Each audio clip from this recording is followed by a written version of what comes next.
I'd like to maybe have Nia Jax win the Royal Rumble. You know what I mean? And set it up for WrestleMania. Now it's Jade Cargill and Nia Jax for WrestleMania.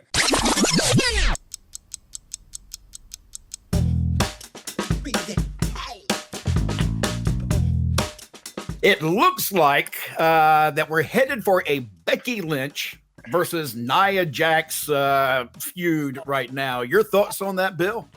Oh, I love it. Why not? Why not? I think it brings up exactly what we talked about on a recent show when I said they have history. You've got Nia Jax, who busted Becky Lynch wide open. Her nose just splattered everywhere. So there's footage. There's a story there. That was a natural move. So I'm glad to see that happen. Now you understand, Mac, what I go back to, there's a story there. You know what I mean? Even if it was a shoot, it still can become a story. Now they're following up on it. Now they got something to go with. Bill, do you think that outside, I talked about this on the last show just briefly, but we were talking about women's wrestling. Outside of Becky and Nia and Charlotte along with Asuka, I'm trying to think of any other real feuds between the ladies that are hot right now. Am I missing something? Well, you're missing that there's still the diamond in the rough, Jade Cargill. Things could change at the Royal Rumble with if Jade Cargill is coming in. I think that's what they're holding her for. She came out on social media the other day and said, don't rush what's going to be successful. So they're working on something very special with her. But I think right now the girls division is just so red hot that they're opening. I did say on another show, I wasn't too crazy about them opening last Friday's SmackDown, depending upon when you're watching this, with the girls, but I'm kind of taking that back. I thought it was really hot opening, and I think the girls division is very exciting at this point. And when you mentioned Becky Lynch and Nia Jax, just to think of Becky Lynch maybe picking her up, hulking up, and bringing her up for a body slam. I mean, that's super heavyweight versus medium weight.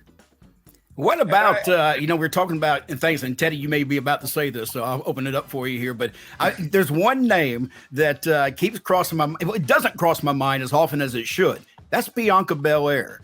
And if Bianca Belair gets in the ring with Jade for WrestleMania, those two face-to-face in the ring, I think could be a ticket seller. Not that they need any help when it comes to selling tickets, but I think that may be the matchup, and that may be who you're saving. Have Bianca go against Jade and save Jade for that big moment. Well, I like that. That's golly, that's really good. But I'd like to maybe do it this way. I'd like to maybe have Nia Jax win the Royal Rumble. You know what I mean? And set it up for WrestleMania. Now it's Jade Cargill and Nia Jax for WrestleMania. That's what I think will sell. I mean, don't get me wrong. The other girl, great. I know that'll sell tickets too, but I'm looking at how great and what a good body that Jade Cargill has. And then you look at this humongous Nia Jax, you know what I mean? The size difference there. So I see that really going over good if that happens.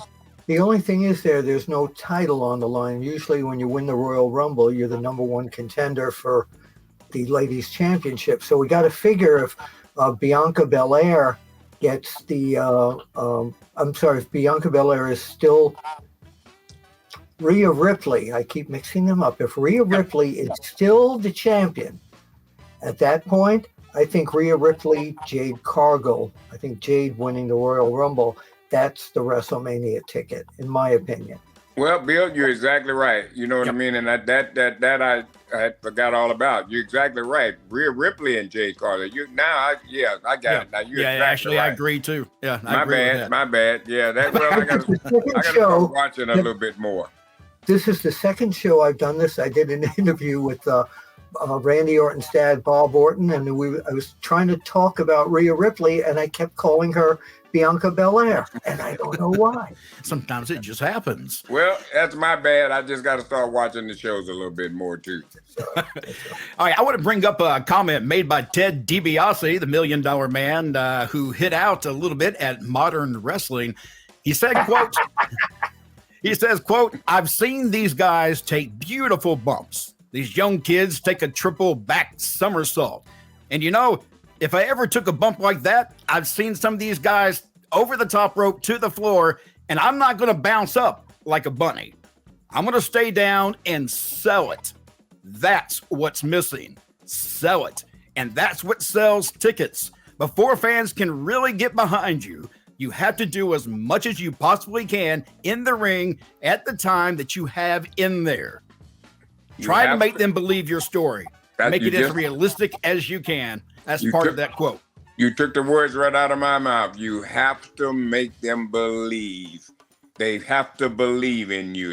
And it's so simple. What would you do if you was in a real fight? If somebody knocked you on your butt, you know what I mean? What would you do? Would you stay down, or you know what I mean? Or would you'd get up and try to fight back? But if you really got a devastating move, you're gonna stay down. You ain't gonna jump up. Nope. Perfect example is last week on one of the shows, Kevin Owens popped Austin Theory, knocked him through the ropes with a knockout punch. Theory's within 3 minutes, Theory's in the ring like nothing happened. And then, you know, the other thing two guys don't do, you know, when something like that happens to you and you start selling it at the beginning, then think about it. Maybe after a minute or so you're in the match, you know, you go right back to that again. Yeah. You know, goddamn. Because the fans are watching. And that really should fire you up. You think about it the second time, why you know what I mean? Yeah, because the more, what was it that Dusty used to say, Bill, you'll probably know this, sell, and then when you think you've sold enough, sell some more, something along those lines. And that something is, along those lines, yeah. You know, that is what professional wrestling is. If you can't make them believe, then you need to get out of the ring. The fans want to believe the story that you're telling them. Ricky Morton, by God, is somebody that would make you believe he was in major pain. Ricky Morton was that guy. You know, and go up and look him up. If you don't know who I'm talking about, the Rock and Roll Express, you have to know this. But go back and look. I'll tell you a quick story. One time, me and Jimmy Valiant was standing outside of the locker room in Waterloo. It was South Carolina, something like that, Waterloo or something like that. But anyway, we were standing outside the locker room, and some fan comes by and he walks by and he asks Jimmy Valiant. He says, "Is wrestling fake?" And Jimmy Valiant said, "Yeah, it's fake." And he looked right back at us and he said, "No, it's not." Because he wants to believe. Yeah, he looked right back at us and said, "Oh, no, it's not." So, yeah, but selling a move, for example, you see so many times, you know, the guy flipping over the top rope onto an opponent who hits the floor and he's out, and then he rolls right back in the ring and he makes an amazing comeback. I mean, my brother. Our business now, you know, we're still wrestling, but you know, we basically went to entertainment. And it bothers me because there's nothing worse than watching a great wrestling match get mixed in with 6 guys crowding together at one side of the ring, all looking at the guys in the ring, just waiting for them to come over the top rope. Nothing makes me more disconnected from a match than seeing the other team help somebody. It makes 0 sense. If I saw a guy coming over the top rope at me and that's my opponent, I'm stepping out of the way, hitting concrete. I don't give a damn. You know, that's not my job to catch you. That's what's missing, I think, and that's the realism and the selling of our business that's just lost. And I agree with the $1 million man. But what that's about what the other one? You just answered your own question. You said that's not my job to catch you, but those guys that were standing out there, it is their job. But that's unfortunate, though. That's my point, though. They shouldn't be put in that position because it ruins the illusion even to their characters by catching somebody. It's too often. Every other match on some of the companies, I don't want to mention any names, but every other match has got somebody flipping over the ropes onto 3 or 4 guys who are standing there waiting so we can't see all of that on TV, but the fans live in that arena. Hey, Daddy, why is that guy why don't they move out of the way? Yep. Look, I've got grandbabies who have asked me that question. These are young kids. Why is he catching him? You know, they're not stupid. And these are 5 and 6 year old kids. You know, come on, guys. I mean, it doesn't take much to figure this out. Once again, now, the other entertainment. Entertainment. You're right. Here's the other thing. You have 2 or 3 weeks of 2 guys or 2 women furious at each other. We're going to kill you. When we get in the ring, they get in the ring, they're nose to nose. They do a couple of moves, and there's an arm lock. There's a leg lock. I want to kill this person on an interview. Why am I wrestling them? Why am I not boom, boom, boom, boom? Yeah, if you've been waiting with bated breath to get in that ring and kick somebody's ass, you're not even waiting for the bell to ring. You're just waiting to get as close enough as you can to get there and start beating on them. And I agree with that. That is something that is another disconnect. McIntyre's good at that, though.